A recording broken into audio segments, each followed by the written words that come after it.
Bonjour à tous les frères et sœurs en Jésus-Christ du monde entier. Notre thème de partage sera sur la circoncision du cœur. Père, dans le nom du Seigneur Jésus-Christ, je te bénis, je te rends grâce. Merci pour l'œuvre de la croix, merci pour ce privilège de communiquer ta parole de vérité. Ouvre nos cœurs à la compréhension de ta sagesse éternelle, à recevoir et à vivre dans ta vie divine de tes saintes écritures bibliques. Dans le nom du Seigneur Jésus-Christ, Amen. Voilà une remarque bien triste que nous pouvons faire sur l'état actuel de l'Église, ce qu'on ne peut prêcher maintenant, les devoirs les plus essentiels du christianisme sans courir le risque d'être par une grande partie des auditeurs pris pour un homme qui annonce des doctrines, des enseignements nouvelles et exagère dans ses prédications quand il s'agit de la vérité qui distingue l'esprit de Christ de l'esprit du monde. Il s'écrit: nous t'entendrons dire certaines choses étranges. Nous voudrions bien savoir ce que c'est.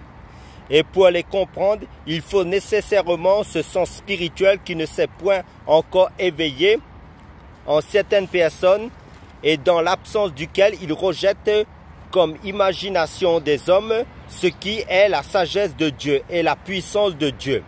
Car la sagesse de ce monde est une folie devant Dieu. Car il est écrit: celui qui prend les sages dans leur ruse, d'après 1 Corinthiens chapitre 3 verset 19. Le livre de la Genèse, chapitre 17, verset 11, nous dit ceci, de la part de Dieu. Et vous circoncirez la chair de votre prépuce, et ce sera un signe d'alliance entre moi et vous. Amen. C'est ce que Dieu, dans l'ancienne alliance, nous dit. Mais sous la nouvelle alliance, en Jésus-Christ, voici ce que le Seigneur dit. Dans le livre de Romains, chapitre 2, versets 28 à 29. Le juif, ce n'est pas celui qui en a les apparences, et la circoncision, ce n'est pas celle qui est visible dans la chair. Mais le juif, c'est celui qui l'est intérieurement, et la circoncision, c'est celle du cœur, selon l'esprit et non selon la lettre. La louange de ce juif ne vient pas des hommes, mais de Dieu. Amen. Car notre nouvelle nature de citoyen du royaume de Dieu en Christ exige que nous nous conformions aux lois et règles de la nouvelle patrie céleste. Ainsi, la circoncision soit celle du cœur, qui se fait selon l'esprit de Dieu et non selon la lettre. Que la marque distinctive d'un vrai disciple de Christ, d'une âme agréable à Dieu, ne soit ni la circoncision selon la chair, ni le baptême d'eau, ni rien d'extérieur, mais un bon état d'âme, un cœur et un esprit renouvelés à l'image de celui qui nous a créés. C'est une de ces vérités qui ne se discernent que spirituellement, et c'est ce que l'apôtre indique lui-même en ajoutant: un tel homme tient sa louange non des hommes mais de Dieu. Comme s'il disait: qui que tu sois, toi qui es ainsi et qui marche avec ton maître Jésus-Christ, n'espère surtout pas que le monde, que les hommes qui ne le suivent pas te disent: cela va bien. Bon et fidèle serviteur, sache que la circoncision du cœur, le sceau de ta vocation en Christ, est une folie pour le monde. Résigne-toi à attendre ta louange jusqu'au jour où ton Seigneur Jésus-Christ paraîtra. En ce jour-là, tu seras loué de Dieu dans la grande assemblée des hommes et des anges qui appartiennent au Seigneur Jésus-Christ. Amen. Alléluia. En attendant, je me propose de rechercher d'abord en quoi consiste cette circoncision du cœur et d'indiquer ensuite quelques réflexions qui découlent naturellement de cet examen. Tout d'abord, en quoi consiste cette circoncision du cœur? D'une manière générale, c'est une disposition d'âme que l'Écriture appelle sainteté, et qui implique directement l'abandon de tout péché, de tout souillure et de la chair et de l'esprit. Et le livre de Galates chapitre 5 verset 19 nous dit: ceci, or les œuvres de la chair sont évidentes. Ce sont la débauche, l'impureté, le dérèglement, l'idolâtrie, la magie, les rivalités, les querelles, les jalousies, les animosités, les disputes, les divisions, les sectes, l'envie, l'ivrognerie, les excès de table et les autres choses des œuvres de la chair que vous pouvez connaître. Bien entendu, que nous devons impérativement nous en débarrasser dans notre vie et par conséquent nous revêtir des vertus qui est en Christ, c'est-à-dire de son amour, de sa joie, de sa paix, de sa patience, de sa bonté, de sa bienveillance, de sa foi, de sa douceur, de la maîtrise de soi par son Esprit Saint. En gros, nous revêtir de Christ en connaissant sa parole de vérité, sa volonté dans les Saintes Écritures saintes, en l'intégrant en nous, dans notre cœur, par l'aide du Saint-Esprit et de la vie qu'il nous donne et qu'il nous a donné aussi le libre arbitre qu'il nous a donné aussi, c'est-à-dire la volonté qu'il nous a donnée pour choisir de le faire ou de ne pas le faire, en gardant sa parole de vérité et en la pratiquant dans notre vie de chaque jour au quotidien. C'est un choix personnel et individuel pour grandir dedans. Soit nous obéissons à la parole de Dieu, car Dieu nous a donné aussi ce libre arbitre de choisir de l'obéir ou de ne pas l'obéir. Soit nous obéissons à la parole de Dieu, soit nous refusons. Et celui qui obéit au Seigneur Jésus-Christ, son cœur reste circoncis au Seigneur Jésus-Christ.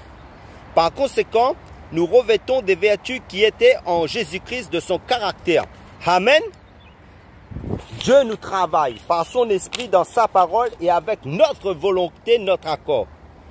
Quelles sont les étapes du processus de la circoncision du cœur? Premièrement, le renoncement à soi-même. Ne plus avoir une haute opinion de nous-mêmes. Renoncer à soi-même, mais pour rentrer dans les détails, la circoncision du cœur renferme l'humilité. La foi, l'espérance et la charité. L'humilité, la juste appréciation de nous-mêmes, nettoie nos âmes de cette haute estime de nos perfections, de cette fausse idée, de nos talents, de nos mérites, qui est le vrai fruit d'une nature corrompue. Elle exclut entièrement cette vaine pensée « je suis riche »,« le moi, je suis sage »,« je n'ai besoin de rien ». Elle nous convainc d'être par notre nature pauvre, misérable, aveugle et nu. Elle nous montre que ce qu'il y a de mieux en nous n'est encore que péché et vanité, que la confusion, l'ignorance et l'erreur dominent notre intelligence, que des passions insensées, terrestres, sensuelles, diaboliques usurpent le gouvernement de notre volonté. En un mot, qu'il n'y a rien d'entier de bon en nous et que tous les fondements de notre nature charnelle, naturelle sont renversés. Deuxièmement, le renoncement à l'amour du monde. La conviction que nous sommes incapables par nous-mêmes de sortir de notre misère, telle est cette humilité d'esprit qu'on apprend de Christ. Ceux qui suivent son exemple et marchent sur ses traces dans sa vérité éternelle et cette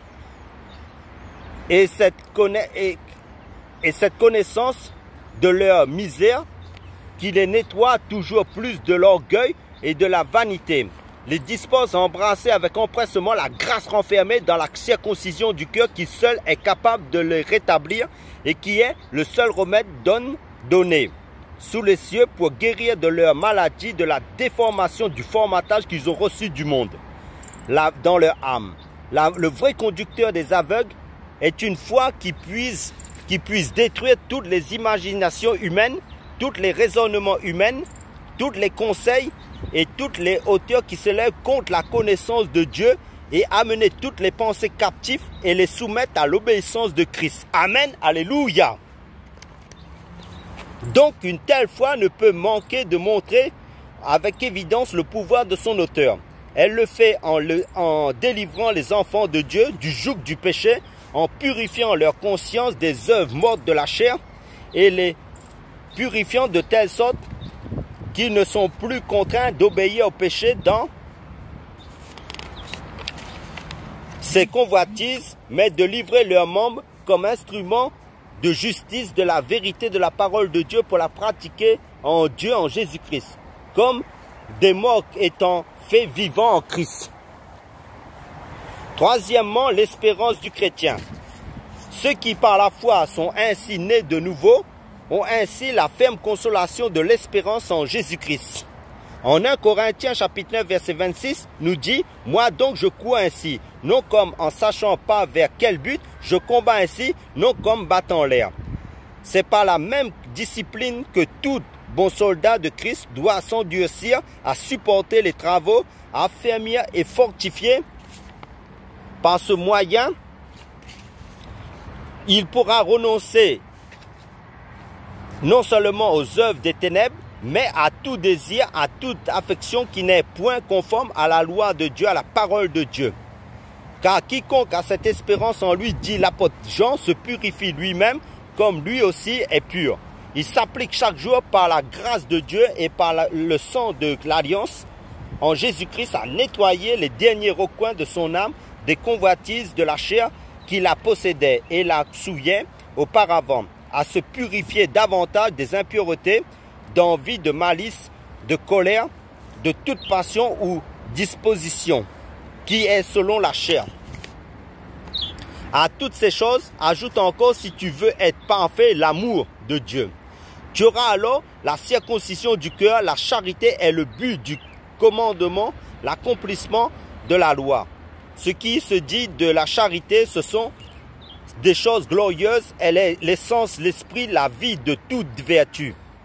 En Exode chapitre 20 verset 2 dit ceci, « Tu n'auras point d'autre Dieu que moi, tu aimeras le Seigneur ton Dieu de toute ta force. » Reviennent à dire, le seul bien parfait sera votre but suprême qui est Dieu.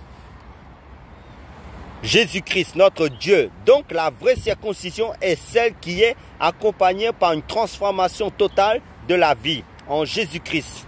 Car tout disciple accompli sera comme son maître. Que Dieu vous bénisse à travers ce message dans le nom de Jésus-Christ. Amen.